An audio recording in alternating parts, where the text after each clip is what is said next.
your coach also can play a balance into your life. They can either demand so much of you or allow you to have that balance and encourage you. Now, I'm sure we're also wondering, how is your relationship with your coach? Have they pushed you to succeed? Has he been influential and supportive? Just let us know anything that you can. That would be wonderful.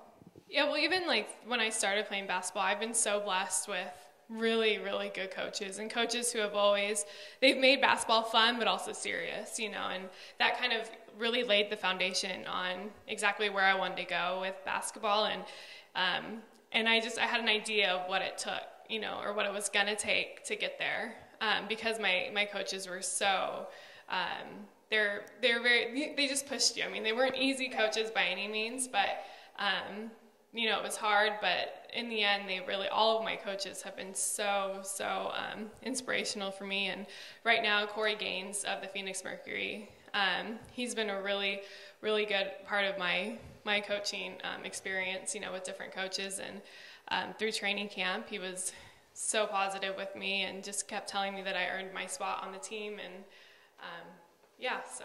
That's really wonderful. Now, Taylor, as someone who is highly involved in basketball, if you were to coach personally, what would you do to influence the girls on your team, and what would you tell them about your own experience in order for them to feel a little bit more comfortable and at home with you as a coach?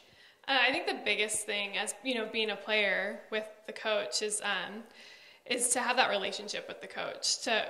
For me, if I were a coach, I would build my relationship with my players on a personal level, not just on the court, but getting to know them as people off the court, and how they act, and how they, what pushes them, what motivates them, and just kind of, having a little bit of, little taste of their personal life, so they feel like they can trust you. And then, you're talking about feeling comfortable, and I think once you have that relationship with your players, then it kind of opens that up. Of course. What do you think the major mistake a coach can make, especially with the way that they go about? I know sometimes athletes really love when a coach coaches with fear, but also love, but there is a fine balance that one has to create. So what do you think the major mistake one can make? I think when a coach just kind of puts too much pressure on themselves and just kind of stresses a little bit too much, because stress can really be apparent to everybody else externally, and it can start showing, and it can start affecting the players, So once we see that our coach has been stressed or is stressed, then that can create a lot of pressure on the team, and the team can start feeling stressed as well. And usually it doesn't work out that way. It doesn't work out too well.